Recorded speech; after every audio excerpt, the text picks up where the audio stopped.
Asal uyasidagi super qahramon kim? Mana shu savol ham ko'pchilik tomonidan beriladi. Asalarini uyasidagi asosiy asalarini uyasi bu etilik ishchi ari, erkak ari, ona aridan tashkil topgan bir yaxlit mexanizm desak, ularni birortasisiz ikkinchisini tasavvur qilib bo'lmaydi. Bularni nima deyish mumkin? Ya'ni programmalashtirilgan ma'lum bir algoritm asosida harakatlanuvchi bir dastur deb tasavvur qilsak bo'ladi. Bu yerda ham misol uchun ona arini aytishimiz mumkin asosiy vazifani bajaruvchi, ya'ni asosiy fokusi shunga qaratiladi. Ya'ni o'sha oilani hayotiy davomiyligini ta'minlovchi bu yerda asosiysi ona bo'ladi.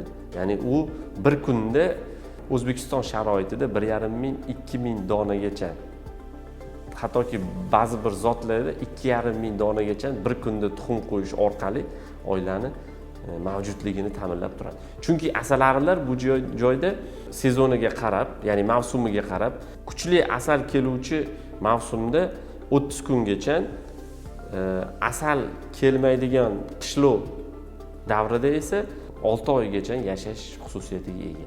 Shuning uchun ishchi asalarilar bu yerda almashinuvchi 2 yil, 3 yil o'tda qiladigan vazifasi borki, ona ari muqim yashaydi.